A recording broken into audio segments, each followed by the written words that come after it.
तो दोस्तों,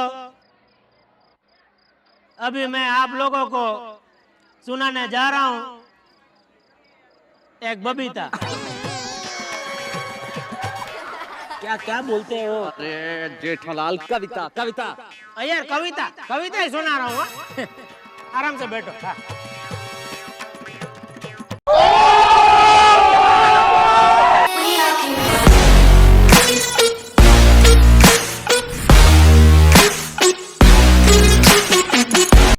hello guys, आज हम करने जा रहे हैं एक कविता और इस कविता का नाम है माई मदर एट 66, जिसको लिखा है कमला दास जी ने, जो एक इंडियन पोइट हैं। इनकी ना सारी पोइम्स में एक अपनापन सा लगता है, लाइक हम सारे उनसे इतने अच्छे से रिलेट कर पाते हैं। मैं बोल तो रही हूँ, पर सच बताऊँ मैं भी उनकी ये पोइम पहली बार पढ़ने लगी हूँ। तो पोइम स्टार्ट करने से पहले मैं आपको बता दूं कि इस पोइम का थीम है फियर ऑफ सेपरेशन, अपने ममा से दूर होने का डर। याद कर लो इसको, बहुत काम आएगा आपको क्वेश्चंस में। चलिए स्टार्ट करते हैं अपनी प्यारी सी कविता।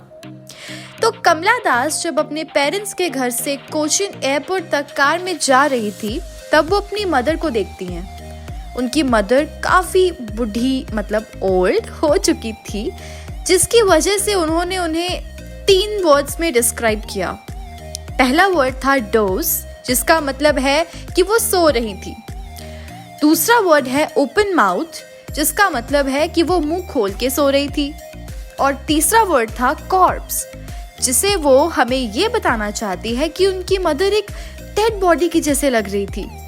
तो जैसे ही उसकी माइंड में ये थॉट आया, उन्होंने बाहर देखना शुरू कर दिया, जहाँ पर उन्हें 2 चीज़ें देखने को मिली।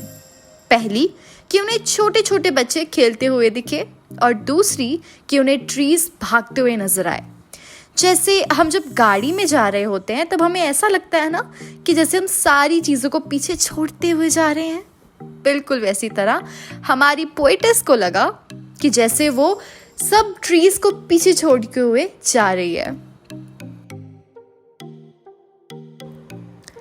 अब एक क्वेश्चन यहाँ पे जरूर आता है कि ये दोनों सीन्स यहाँ पर क्यों दिए गए हैं। तो इसका आंसर ये है कि पोएटेस अपनी ओल्ड मदर को यंग और फुर्तीले ट्रीज और हाँ बच्चों से कंपेयर करना चाहती है। अब जब पोएट एयरपोर्ट पहुंचकर फिर से अपनी मदर को देखती है, उसे उनका फेस विंटर के मून जैसा लगता है। आपने देखा ही होगा, सर्दियों में चांद तो दिखता ही नहीं है, और अगर दिखता भी है तो कैसा धुंधला सा दिखता है ना। इसी बात पे पोएटेस को अपने बचपन का डर, जिसे वो फेमिलियर एक कहती हैं, फिर से लगने लग जाता है। जब वो स्कूल जाते हुए अपनी मदर से बिछड़ना नहीं चाहती थी, बिल्कुल उसी तरह थी आज की सिचुएशन। पर अब उसके पास अपनी मम्मा की तरफ देखकर स्माइल करने के अलावा और कोई ऑप्शन बचा ही नहीं था। इसलिए उसने एक ऑप्टिमिस्टिक नोट पे पोएम को ये कहकर एंड कर दिया कि सी यू सून अम्मा, मैं आपको जल्द ही मिलूंगी। ऑल्दो उन्हें पता नहीं था कि वो अपनी मदर्स को फिर कब मिल पाएगी या नहीं। हाय राम, एक और दुख भरी कहानी। तो ये थी हमारी प्यारी सी छोटी सी पोइम, जिसको एक ही सेंटेंस में लिखा गया है ताकि रीडर्स इसे अच्छे से रिलेट कर पाएं। आई होप आप सबको ये अच्छे से समझ आ गई होगी और रिलेटेबल भी लगी होगी, क्योंकि कोई भी नहीं अपनी मम्मा से बिछड़ना चाहता, है ना। एंड हाँ, वन थिंग मोर, हम लिटरेसी डिवाइस की वीडियो भी लेकर आएंगे, जो अभी तक मुझे खुद नहीं आते।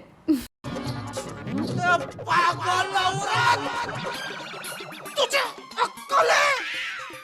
तू क्या बोल रही है? पहले पढ़ूंगी, हाँ फिर बताऊंगी। तो अगर वीडियो पसंद आई हो तो लाइक, शेयर, कमेंट जरूर करना। अगली वीडियो तक हंसते रहिए, मुस्कुराते रहिए और पढ़ते रहिए। एंड हाँ, देखते रहिए the back ventures. Bye bye everyone.